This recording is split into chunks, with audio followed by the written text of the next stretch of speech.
নমস্কাৰ, মই আপোনালোকৰ আগত এটা কথা দাঙি ধৰিব বিচাৰিছোঁ।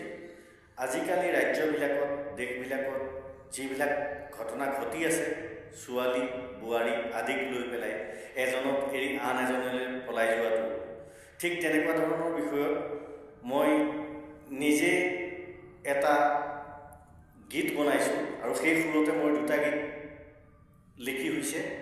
দুইটা গীত মই আপোনালোকৰ ওচৰত এৰিব বিচাৰিছোঁ। গতিকে আপোনালোকে যদি গীতকেইটা ভাল লাগে, ছাবস্ক্ৰাইব, লাইক আৰু শ্বেয়াৰ কৰি দিব। যথেষ্ট আনন্দ পাম। ধন্যবাদ।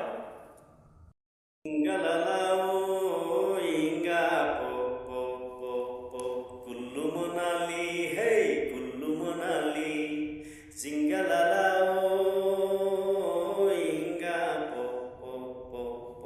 কুল্লু মনালি হেই Kullu Manali.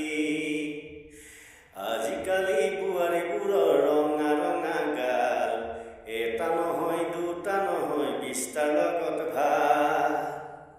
Tight fitting jeans pant পিন্ধি ক্লাবলৈ যায়, মাজনিশা আহি পেলাই ঘৰত যে সোমায়। জিংগালালা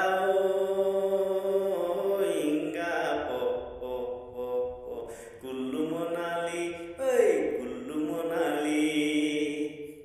ধনীৰ ঘৰৰ ল'ৰা পালে বৰনো মজা পায়, 7 চিটাৰ গাড়ীত বহি 5 ষ্টাৰত যায়।